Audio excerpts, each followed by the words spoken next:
rizki, dekat dengan Allah, min haitsu la yahtasib, datang. Anda punya masalah, yaj'al lahu makhraja, datang jalan keluar.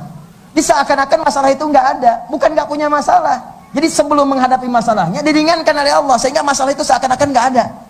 Dan itu hanya Anda bisa dapatkan kalau wa yarzuqu min haitsu la yahtasib. Orang kejar-kejar rezeki, Anda dicari-cari rezeki. Bismillahirrahmanirrahim. Ini bagian yang pertama. Kemudian yang kedua, dan saya akhiri di sini sebelum masuk kita ke Isya. Ala ma hadakum wa la'allakum tashkurun. Wa la'allakum tashkurun. Sebentar. Sebelum masuk ke kalimat syukur, saya mau berikan rahasia yang penting yang langsung Allah tegaskan. Kalau Anda bisa mengerjakan ini, alhamdulillah kita sudah beriman. Syarat pertama dapat. Tinggal membuktikan yang ini. Tahan. Jangan salah memaknai ya. Jangan salah memaknai. Begini caranya. Jangan hukumi diri sendiri. Ya Allah, saya gagal Ramadan nih. Ya Allah, saya kok makin malas daripada Ramadan. Bukan, caranya bukan begitu. Kalau sampai malam ini merasa kurang, maka buktikan malam ini bangun. Besok siapkan, saya mesti baca Quran. Begitu caranya. Jadi bukan menghukumi diri, saya gagal nih Ramadan ini. Bukan. Buktikan bahwa saya ini bisa berhasil. Maka mulai malam ini rencanakan. Besok insya Allah, malam nanti tahajudnya sekian rakaat. Besok nanti salat subuhnya di masjid A. Zuhurnya masjid B. Dari 12 rakaat yang saya akan kerjakan ini. Saya akan baca Quran minimal 10 halaman besok. Siapkan, dibagi 5, 2 halaman subuh, 2 halaman zuhur sampai dengan ke Isya. Bagi 2, 1 halaman sebelum subuh, 1 halaman setelah subuh. Misal 10 halaman 1 juz, selesai antum dalam sehari 1 juz. Bagi oleh antum, begitu caranya. Kalau Anda bisa mengerjakan itu, maka Allah langsung berikan jaminan di ayat yang kelimanya. Perhatikan Al-Baqarah ayat kelima. Ulaika ala hudam mir rabbihim wa ulaika humul muflihun. Perhatikan kalimatnya. Ulaika ala hudam mir rabbihim. Orang-orang yang bisa mengerjakan ini, yu'minuna bil ghaib wa yuqimuna shalah wa mimma razaqnahum yunfiqun. Dia buktikan imannya, dia jaga. Kalau ada orang menyoal Allah, dia nggak peduli. Sudah pergi. Liberal lewat, pluralisme lewat, sekuler lewat. Yang bicara menyoal Allah, menyoal syariat tinggalkan. Udah nggak ada isinya. Masuk kanan, keluar kanan lagi. Ya, ada yang bikin status, udah nggak usah dilihat. Ada yang bikin tayangan TV, jangan ditonton. Udah nggak peduli dengan itu semua, tinggalkan, sudah selesai. Yu'minuna bil ghaib. Yuqimuna shalah, Allahu akbar, sebelum adzan bahkan sudah datang ke masjid. Kalau perlu saya yang adzan. Masya Allah, adzan subuh misal 4.40. Orang sepi, ada ke masjid, buka, adzan sendiri. Allahu akbar, tunggu. Belum ada yang datang. Sampai jam 5 belum ada yang datang. Tunggu. Qomat pakai mic 15 menit, 5.15 belum ada yang datang. Salat dia. Lalu dia bermohon kepada Allah, ya Allah, berikan hidayah kepada warga komplek ini supaya besok mereka bisa datang ke masjid. Sayangi mereka ya Allah. Jangan biarkan masjid ini menjadi saksi bagi mereka bahwa mereka tidak ke masjid pada saat hidup di dunia. Minta. Masya Allah. Jam 9 pagi azan lagi. Allahu akbar. Datang orang sekomplek. Ribut ke masjid. Gila kamu, azan jam 9. Dijawab oleh dia, kalian yang gila. Tadi saya subuh adzan gak ada yang datang, sekarang jam 9 saya adzan, kalian pada datang.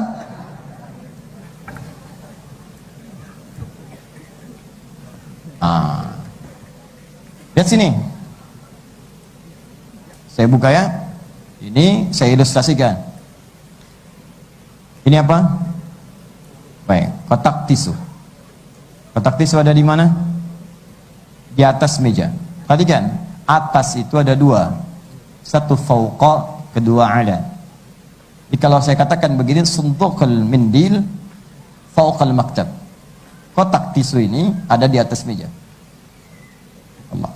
Kalau saya tempelkan begini, suntukul mindil ala maktab. Ibu kelihatan di bawah, Bu? Ya.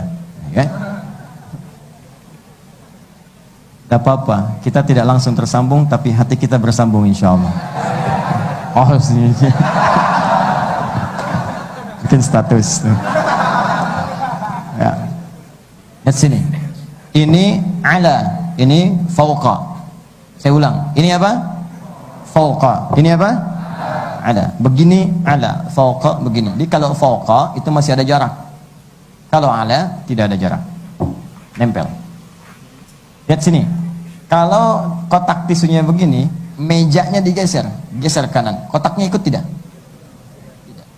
Tapi kalau begini, meja diangkat pindah ke sudut. Kotak ikut? Meja diangkat pindah ke belakang. Kotak ikut? Ikut. Meja diangkut ke rumah, kotak ikut? Ikut. Ikut. Kemanapun berada, dia ikut. Orang-orang yang meningkat sholatnya, meningkat bacaan Al-Qurannya, dia buktikan pengen dekat dengan Allah, dia tingkatkan takwanya, maka kata Allah, saya akan melekat dengannya kemanapun dia berada beraktivitas. Ulaika ala hudan min rabbihim. Dia di rumah dinaungi oleh Allah, dia ke kantor dinaungi oleh Allah, dia bekerja dinaungi oleh Allah, beraktivitas dinaungi oleh Allah. Dan saya ingin katakan kepada Anda dekat dengan siapapun yang punya kekuasaan di bumi, maka Anda bisa mendapatkan akses kemudahan ketika dekat dengannya. Anda dekat dengan Allah, apa yang tidak mudah bagi Allah? Rizki dekat dengan Allah, min haitsu la yahtasib, datang. Anda punya masalah, yaj'al lahu makhraja, datang jalan keluar. Seakan-akan masalah itu nggak ada, bukan nggak punya masalah. Jadi sebelum menghadapi masalahnya diringankan oleh Allah, sehingga masalah itu seakan-akan nggak ada. Dan itu hanya Anda bisa dapatkan kalau takwanya meningkat. Turunlah keterangan di Quran surat 65 di akhir ayat kedua, di awal ayat ketiga. Wa may yattaqillaha yaj'al lahu makhraja wa yarzuqhu min haitsu la yahtasib. Anda tingkatkan takwa, saya berikan jalan keluar dari setiap masalah. Punya masalah, solusi datang. Wa yarzuqhu min haitsu la yahtasib. Orang kejar-kejar rezeki, Anda dicari-cari rezeki. Allah. Tadi ada yang nyari, Pak. Siapa? Rezeki. Katakan papa tidak ada di rumah. Emang siapa itu? Debt collector. Bukan yang itu. Ya. Dia tidak harus ketuk pintu. Dia datang bahkan tanpa kita fikirkan. Kita hadir keliling-keliling, dia hadir di hadapan kita. Masya Allah. Itulah yang Maryam pernah dapatkan Quran surah ketiga ayat ke-37.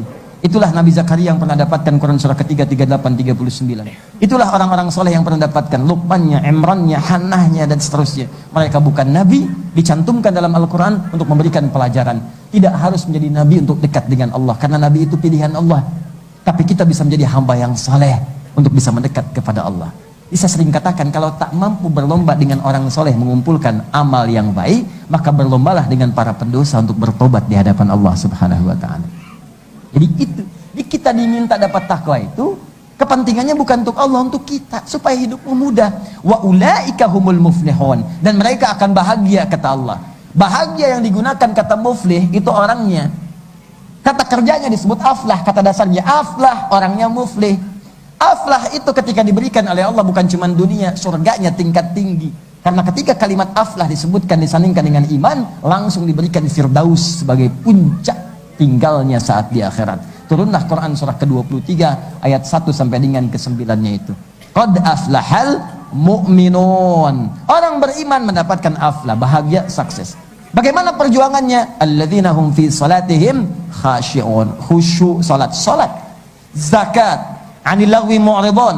Apa ujungnya? Ketika ditutup, ulaika humul warithun. Mereka itu adalah pewaris. Pewaris apa? Alladzina yarithuna al-firdausa hum fiha khalidun, yang mewarisi surga firdaus. Jadi ada pewaris surga firdaus sedang beraktivitas di bumi. Tuh. Saya sarankan begini ya, Ibu dan Bapak, teman-teman ikhwan. Ini caranya. Kan di Quran itu ada ayat-ayat surga, kan? Dan ada pilihan, surga Aden, surga firdaus. Ya, banyak pintu-pintunya. Ada 8 jenisnya. Coba antum keluarkan dulu pengen yang mana. Setelah itu turunkanlah karakteristiknya ke bumi, ke rumah antum. Kita ada pesantren keluarga, namanya Taman Firdausi. Saya pengen penghuninya itu menjadi penghuni surga Firdaus. Maka kami keluarkan semua keterangan penghuni surga Firdaus, amalannya apa, turunkan di situ. Antum juga begitu, turunkan, keluarkan. Penghuni surga Firdaus, salatnya khusyuk, belajar cara salat khusyuk. Keluarkan jenis-jenis salatnya. Penghuni surga Firdaus, rajin berzakat, bekerja keras, tujuan utamanya untuk zakat, bukan cuma untuk dunia. Kalau cuma ngumpulin harta, Allahu Akbar, yang tak beriman pun bisa, paling kaya bahkan. Sekarang ada Bill Gates, Jeff Bezos, Warren Buffett, dan lain sebagainya. Kaya. Lalu kalau antum pun pengen ikutan seperti itu, apa bedanya di hadapan Allah? Ayo niatkan untuk beribadah. Kenapa engkau bekerja keras? Saya pengen zakat.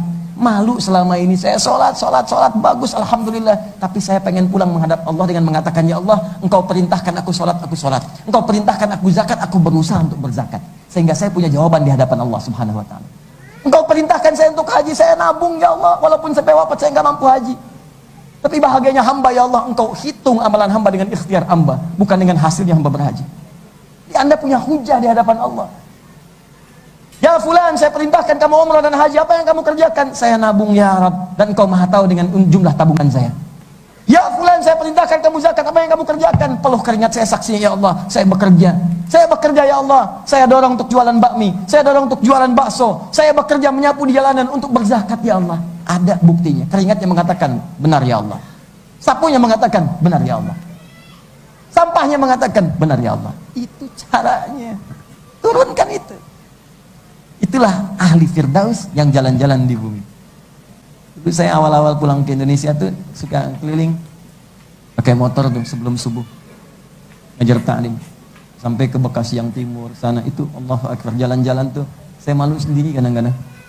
Ya Allah, mereka ahli surga ya Allah, ahli surga, ahli surga insyaallah ya Allah. Mbak, Anda penyapu jalan, bayangin nyapu jalan supaya orang jalannya bersih, lewat rapi. Jadi mereka itu saat nyapu ada yang bawa sajadah, teman-teman. Sajadah. Kalau bertepatan dengan azan seperti sekarang, azan, bentangkan sajadah sholat. Ada yang murojaah. Pernah lihat tukang nasi goreng tiba-tiba bawa mushaf, berhenti baca mushaf. Allahu Akbar.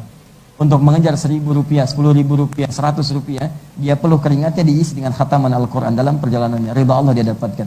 Ada orang ngejar ratusan miliar, mohon maaf, dia tempuh dengan cara yang haram. Apa yang dia banggakan di hadapan Allah? Itu rahasianya. Dan kalau sudah dapatkan itu, maka bersyukurlah di hadapan Allah. Maka ditutup dengan kalimat wa la'allakum tashkurun, supaya kalian banyak bersyukur. Nanti kalau sudah rizkinya datang, baru kerasa, oh begini nikmatnya sholat. Rizki ada, ketenangan dapat, rumah tangga nyaman, pekerjaan lancar. Begitu menghadap Allah, dapat surga Firdaus. Alhamdulillah ya Allah. Itulah yang dikatakan konsep dalam Al-Quran.